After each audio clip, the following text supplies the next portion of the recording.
All right, let's talk now about the games that did not make it into Evolution 2015. Right, some of the games that people were expecting or hoping hoping to make it in there. Yeah, Right. Mm-hmm. What? It's Under Night. Under Night in Birth. NXT late. Look, to be honest, I didn't expect it. Yeah. I expected that it would not be in there. And I was prepared to be pleasantly surprised. Yeah. But I didn't expect it. I think it's the best game right now, but I mean it's just not enough people are playing it. Dude, even we were talking to PROG at Canada, and he was like, "Dude, Uniel is so good." Yeah, a lot of people love this game. For sure. Super sad. But it just wasn't getting. I mean, it wasn't getting. I don't know. I can't finish the sentence because it got second. I know at NEC, right? At NEC. But the thing about it is that was because everyone targeted that event. Right? Right, yeah. So it had to have gotten consistently top 2 entrants at every event. All the Uniel players basically chose NEC because NEC has always been really good for the anime fighters, right? So that's why Guilty Gear has done well, Blaze Blue has done well there in the past, Persona has done well in the past. So NEC is kind of like a targeted location. Still sucks though. Yeah, it's too bad. I mean, look, there was a really big tournament for it just this past weekend. I don't know if you had a chance to see. I didn't get to see it. I saw bits and pieces of it at it's up on YouTube now. Yeah, so you can check it out. Super good. It was just there was so much good play involved. Yeah, I heard like one of the teams that was like, you know how there's always that one team where like the 3 gods get together and they're pretty much invincible. Like I heard they just got like completely upset, like at least. Or way earlier than people were expecting. Accurate. So, yeah. But anyway, so that game did make it. That was a little bit disappointing, but not a surprise. Yeah. I was surprised that Blaze Blue didn't make it. I was surprised that when Wizard announced that there were going to be 2 anime games, that the second one wasn't Blaze Blue. That's definitely a better way to phrase it. Yeah, as soon as he said we're doing something unprecedented, we're having 2 anime games, I was like, yo, Blaze Blue is back? And then it was like Persona. I was like...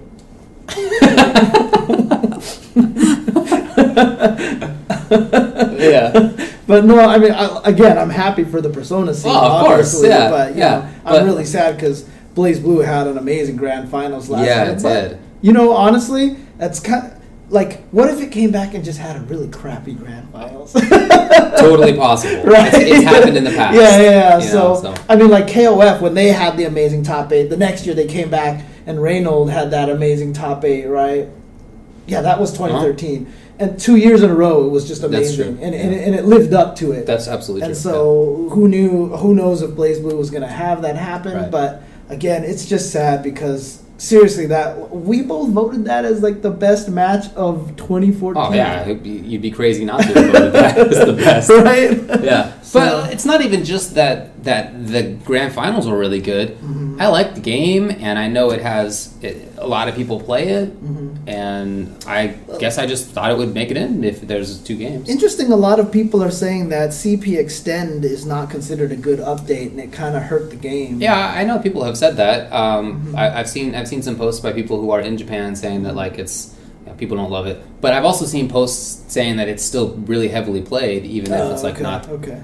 And like, I'm sad about that because I feel like this is one of the few where Tager is like more interesting. He can like do cooler stuff, and I really wanted to see some sick Tager show, like last year. Show up and wreck shop with him. I was like really looking forward to that. Someone actually kind of brings up an interesting point. So you know how like for example, when Melee was at Evo, and I think it was 2 years ago when Wobbles got up there and got second place. Yeah. Right? Whenever he got the infinite, people went hype, right? People are going to go nuts for 100% damage combos in Persona. Oh, for sure they are. They're going to go crazy. You're totally right. As soon as someone, like, you see them playing and some guy has full life, and as soon as, like Elizabeth hits somebody and, like, everyone knows, dude, the audience is going to go nuts. Yeah. It's going to be awesome. I mean, like I said, I'm happy that game is in there. Yeah. Personally, I prefer, even over Guilty Gear. I definitely prefer Under Night and Blaze Blue myself, but... I'm very happy that Guilty is in there because it really should be. And as far as one of the other 3 big air dashers, I mean, they're all good choices. Slightly different scenes, and you can't please everybody, and that's fine. It's really interesting because, you know, Arxis is obviously in charge of 3 of those games, all 3 of those games, just not Uniel, right? So it's confusing because in America, Axis puts out Guilty Gear and Uniel, and Atlas puts down BlazBlue and Persona. But, you know... And Arxis makes the... It's like, come on, guys. Yeah. But, I mean... Do you think that maybe Arxis should try to space their games out a little bit more, or just keep supporting them as feverishly as they are? Because I feel like BlazBlue and Persona are getting patches like constantly. Like they're just constantly getting updates. Like I couldn't even name you all the versions of BlazBlue. Like if you sat me down and was like, name them all, I'd be like BlazBlue Calamity Trigger. Continuum Shift, and then there was like Shift 2 Extend or something. And then a Chrono Phantasma, and then a Chrono. I mean, it's not that complicated. It's not. But anyway, so that's like I said, surprising, but you know, two of those like Air Dasher scenes or anime scenes were going to be disappointed. Line X is saying that Atlas is Persona's only Atlas. So who released BlazBlue in the US? Is that Axis as well? I guess it's Axis. Yeah, actually, I'm not sure. I have no idea then. Okay. I don't hate Guilty Gear. It's just I find it less interesting, but I certainly see why people are attracted to it. Guilty Gear has that thing where it was the first one. Yeah. So when BlazBlue came out, they were like, let's do some more crazy things. And then when Persona came out, they're like, let's do even crazier things with these personas, but let's also try to make it a little simpler. Right. So all those series, they had more to play through. Because you're right. Like, if you look at the grapplers, Potemkin is probably the least interesting out of all. He has no gimmick. There's no probably about it, dude. Yeah, he is as vanilla as it gets. Yeah, he is his prototypical grappler. The only thing that made him different than all the grapplers was one, he could reflect the fireballs with this crazy thing, and he had an earthquake. Yeah. But that is just... It's just grapplery things. It's not like Tager's magnets, which is just like ridiculous. 100% unique. Yeah, exactly. So anyway. A grappler with magnets, that's just such a cool concept. So it's so cool. Oh my god. Anyway, KOF also did not make it. Yeah, but I don't think that's a big surprise. No, I was pretty sure that was going to happen. Yeah, me too. Yeah, because, I mean, 2 years it had a great run. Yeah. Last year, obviously, it finished on Saturday, I believe it was, right? And you know what? People just haven't been showing up to this game. Like that's the problem. Even in SoCal, like, where all the greatest players were, like, no one was showing up. Romance didn't even enter last year. Right. Like, I don't even know what's going on. He's playing Street Fighter. Yeah, he is. He is playing That's what he's doing. Yeah. But yeah, I don't know why... a game like that didn't get more consistent support, but it just didn't happen. I mean, it did for a while, but it hasn't happened for a good year and a half, couple years at this point. So last year, I felt like it was kind of on the margins of making it to EVO. Yeah. So I'm not surprised at all that it didn't make it this time. It's too bad, but I mean, you can't have everything, I guess. Is there anything else that strikes you as being? The only game that maybe had a chance was Injustice, but. You know, kind of doubtful that there was going to be 2 NRS games and Mortal Kombat X is going to be out at the time, and to not have the latest one there. Yeah, come on. Again, it's kind of sad because Injustice, fun game, really good game. Look, Injustice is my favorite non-Street Fighter 4 game of the modern era. Right. But that said, I mean, I know that the scene for it is getting smaller, and I know that it's going to be tiny come MKX. So I like how, I don't know how to pronounce this name, but Rayall says, Uniel is the new SF Cross Tekken. And you're like, right? And I'm like, no! Don't compare that. And you'd be like, yeah, it's exactly what it is. Yeah. Smart game. Smart players like it.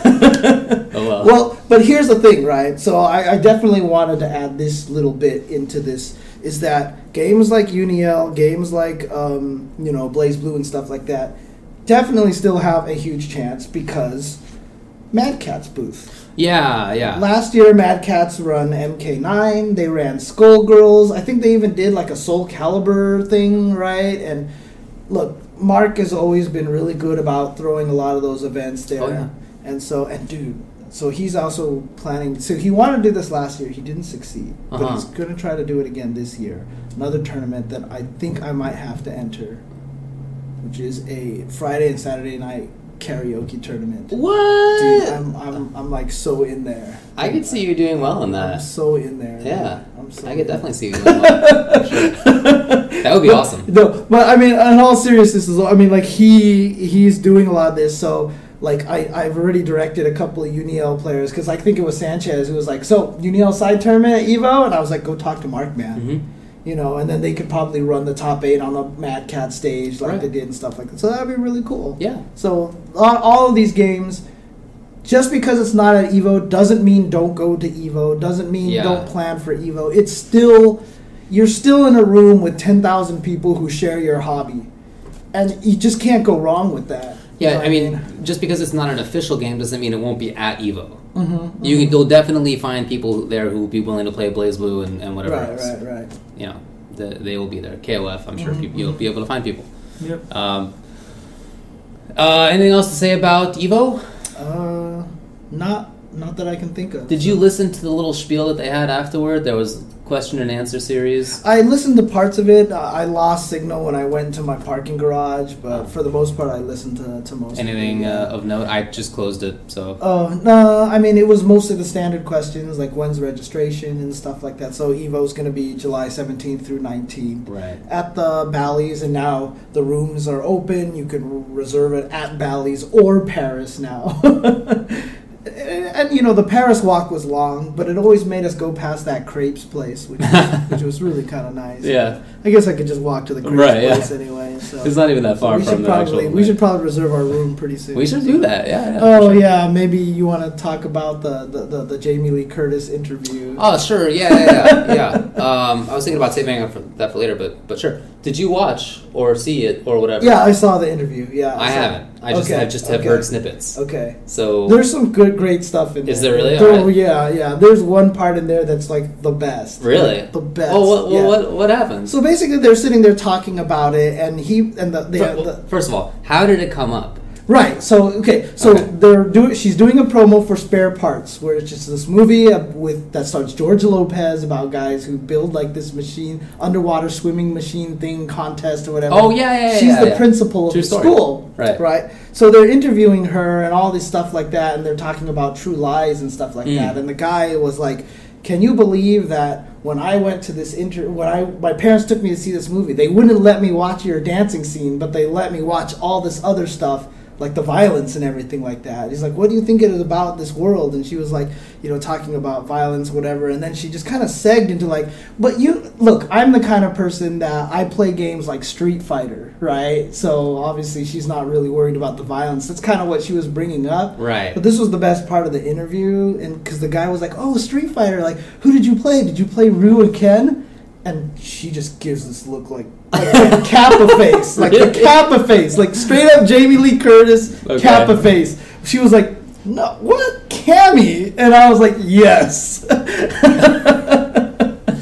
But then she basically said that she loves to play games with her son, and that for her son's high school graduation, he really wants to go to this fighting game convention. Oh, wow. And she was like, she wants to go to this fighting game convention. Like, she hadn't really heard of it or anything like that, I guess. But I mean, the implication, I guess, that it is Evo. Oh, she never mentioned Evo straight up. So yeah. Okay. But well, that's good enough. But yeah, I mean, if you're talking about a major fighting game convention that you want to go to, most likely it's Evo. Good bet. But yeah, that would be pretty cool. But it would be, no doubt. But just like Wizard kind of said, though, if she does show up, he's really hoping people don't like flood her or annoy her. Yeah. She's there to have a good time with her son and everything like that. Let's not like blow her up or anything like that. For sure. I had some people on Facebook that are like, "Yo, Jamie Lee Curtis plays Cammy James. You got to get at that, right?"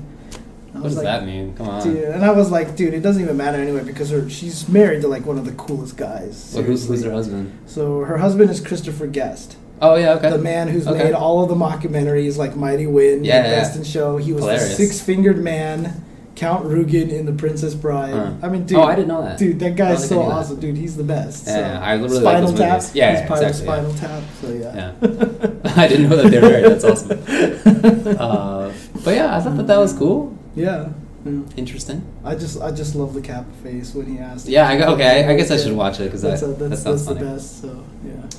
Yeah, Evo coming up in way sooner than you think it is. Dude, every year. Every year. It happens. Every year. Every year. What? It's Evo? Yeah. Although, did I mention this on stream before? I always have dreams about Evo. Like, it's Evo weekend, and it just came out of nowhere on me. Like, I had a dream that, like, we were up to do commentary, and I hadn't changed in my shirt and tie, and I was, like, freaking out. And I couldn't, like, I was like, I have to run to my room and change into the shirt and tie. But in all of my dreams, I could never find where my hotel room is. Like, I forget where it is. I forget the room number, and I can never get to it. And so I was like, I'm late. David's already commentating, and I'm just like running around. So, yeah. So, oh, wow. Yeah, I don't know why. But every year. It hasn't actually happened. I always have these early Evo dreams. Like, what? It's Evo already? You know, so I don't know. Well, you want to take a break? Sure. Okay, well, when we come back, we're going to talk about this thing over here. It's nowhere near as good as the previous topic, but it's something that we have to talk about. Well, you know, we have to talk about it necessarily. Yeah, so okay. We will do that coming back.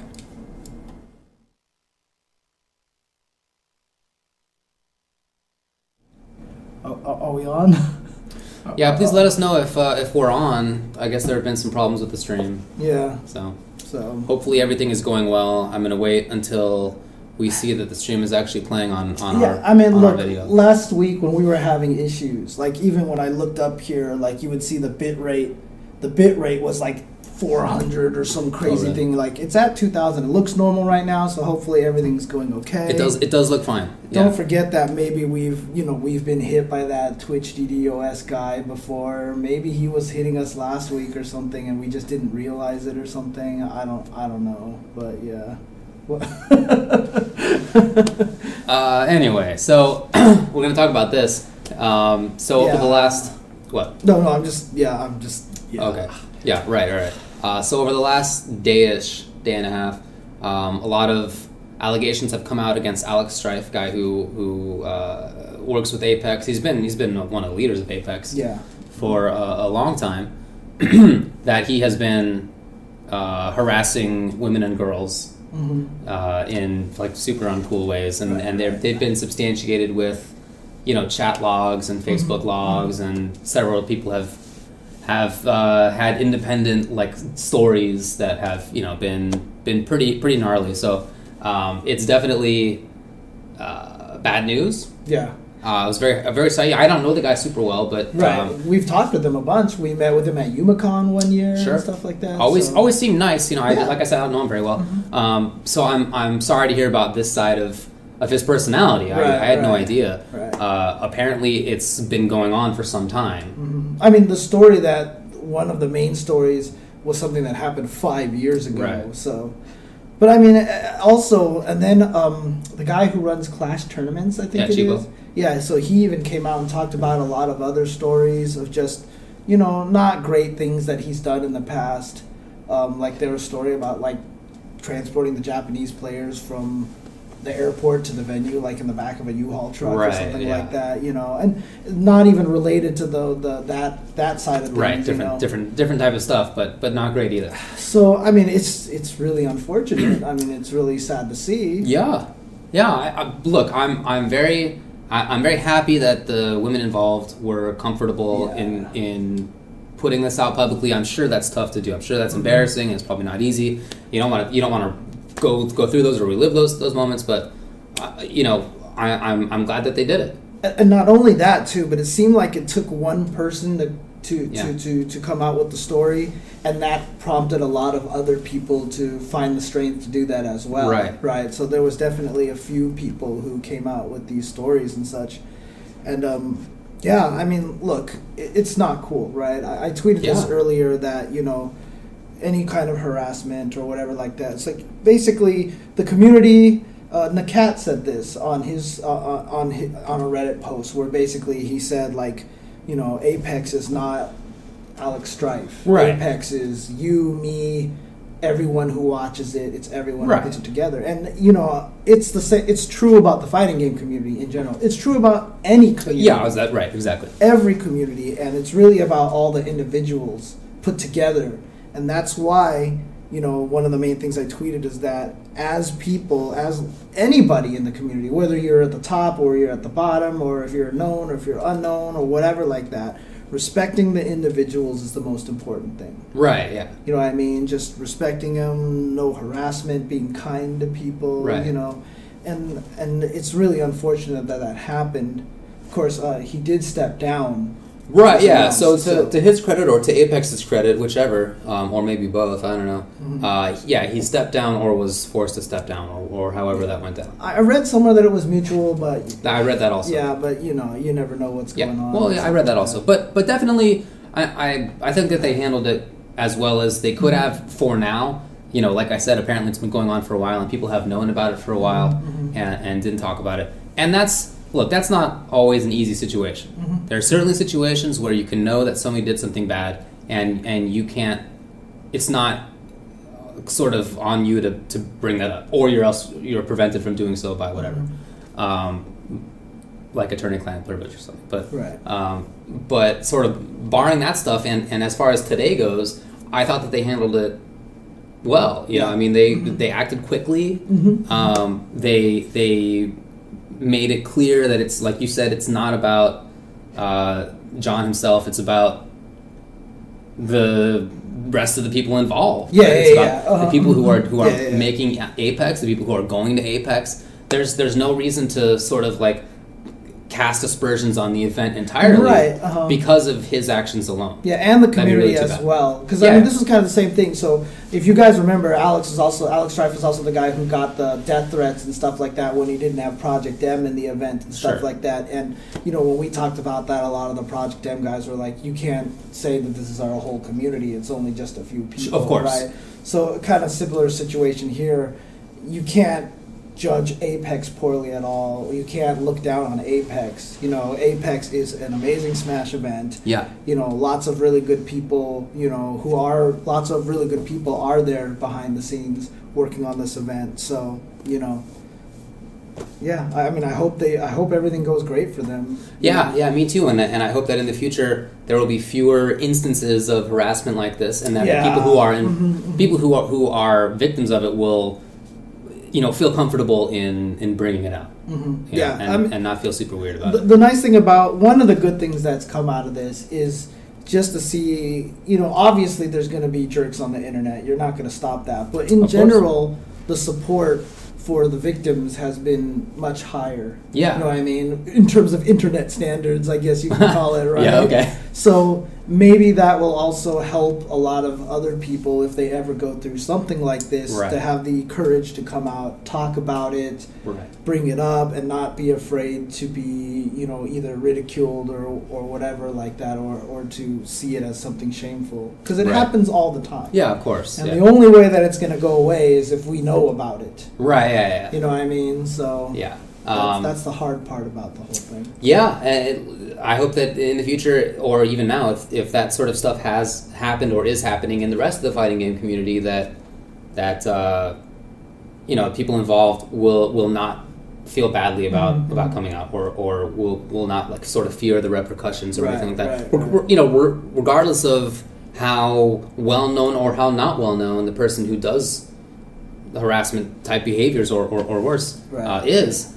It's important to make people feel safe and feel like they can, participate in the community. It's important. And also one other thing too I want to add. Also, obviously, look, I'm not condoning anything. Obviously, what Alex Strife did was wrong, and it was a terrible thing to do. And I hope that he can sit back, realize what he did was wrong, and maybe do something about it. For sure. You know what I mean? I hope that, and the wrong thing to do is to go and attack him and yell at him and just like be just a complete jerk to him. You know what I mean? Like, yes, he did something really terrible and we should all reprimand him for it, but hopefully he takes a look at it and can take care of the problem. For sure.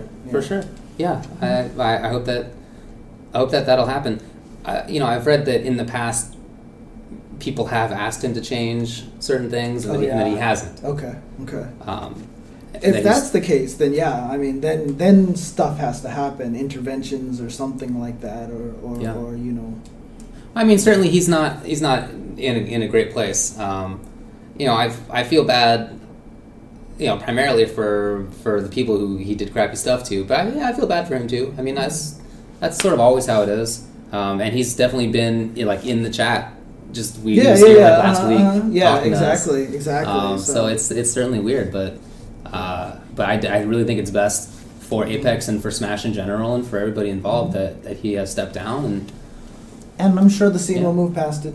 Oh yeah, so, you know, they can keep going. I bet. But the main thing is, hopefully they move past it and learn something from it, and the community as a whole. Everybody should learn something from it. More inviting, you know. Yeah. So. I think it's probably important from Nintendo's perspective too. Yeah. Look, Nintendo's a company that like entirely got rid of messaging function because one or two bad things happened. Yeah. Mm-hmm. All of it was gone. Right. So they want to take zero risk that what they are involved with is not going to be family friendly. Dude, friend codes. Friend codes for the longest of time is because they didn't want you to be able to stalk people or whatever like that. And they purposely have this terrible functionality to just make sure that they don't get anything negative like that. So they I'm sure want to stay as far away from it as possible. Mm-hmm. And but you know, like I said, that's shouldn't be an issue. He stepped down. Apex should be good. Should be a huge event. I'm still going to be watching, of course. Mm-hmm, mm-hmm. Looking forward to it still. Yep, for sure. I'm going to be super excited because I really want to see what's going to happen, especially in Smash 4. And like I said, there's all these interesting storylines. So we hinted at it a little bit earlier. Was it Paragon just happened this weekend in Florida, right? And again, Leffen was there, but he didn't get it. He got to fight Mewtwo King, who was the 5th Smash God that he hasn't beaten yet. Correct. But he did lose. He got bopped. Okay. I watched it. Yeah, he got ripped open. Okay. Yeah, and who Hungry Box took it. Right? Oh, dude, even more of a bop than that was Grand Finals where. Oh, really? Oh, you haven't heard about this? No. It was gross. Hungry Box was going to 4-stock. Well, so he is up 4-1 against Mewtwo King, and so Mewtwo King just suicided. He was like, all right, suicide. Okay, that sounds like Mewtwo King. Move on to the next one. Next one, same thing happens. He suicided. At the end, he just quit, gave up. Yeah. So last game, he went to Jigglypuff. It was Jiggly Mirrors, and he didn't win that. Jiggly Mirrors, Jesus. I don't know what's going on there. But. Yeah. No, I mean, Mewtwo King definitely has that. Yeah. I've seen him do stuff like that before, yeah.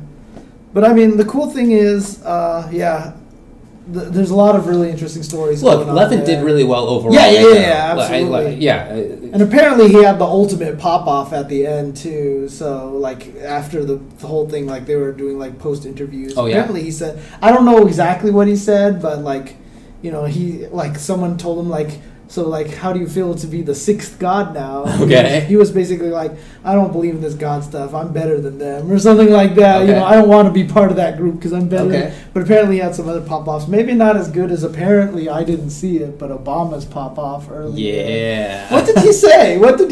Oh, man, what was the situation now? I actually don't recall what he was responding about. Or not responding, but he was just talking about. I mean, he called out the Republicans. Like, there was, like, some campaign thing that he was talking about, like, I should know. Oh, that's right. Yeah. So he was like, I'm done campaigning. I don't have any more campaigns to run. Uh-huh. And then I don't know what else happened. And then I don't know if somebody was talking in the crowd or what. Uh-huh. But then he was like, you know, because I won the last one. And he gives this little smirk, you know? Oh my god, dude, that's awesome. Yeah, that's good. It was a good speech. Cool. Look, I thought it sucked that they scheduled the Evo talk for that. Yeah. That's just, it's bad scheduling. I think it's stupid. My guess is they had no idea that it was going to happen. Yeah, probably, right. I mean, probably. Yeah. So I think that sucks because like that's pretty ignorant. It's like pretty big. Dude, I didn't know the State of the Union Come on, address was man. coming It happens out, every dude. year. Like, Well, I know, yeah, but like this is when it happens. Dude, It's like literally in the Constitution. Look, I'm a terrible person because I avoid news. I'm just saying it's literally in the Right. Constitution. So, but is it always a specific? Is it always January 20th? no, it's not always January 20th, but I Right. think it is like the third Tuesday or something like that. Okay. There's like some law about it. But yeah, I thought that kind of sucked. But anyway, anything else to talk about today? I'm not sure. I'm not sure. We could do questions. I mean, Yeah, we why only not? have 10 minutes. We can do questions. So look, okay, send us questions, and then like once we come back, stop. Because I don't know how many questions we can answer. Yeah. Or do you want to just give them like 5-10 minutes? Tweet us some questions. Yeah, just tweet us some stuff. I mean, we're not gonna. It's gonna be 15 minutes of questions at most, answering questions. So Right. So not gonna be a lot. At UltraChen TV, just tweet us some questions, and we'll answer a few things when we come back. So All right, see you soon. all right.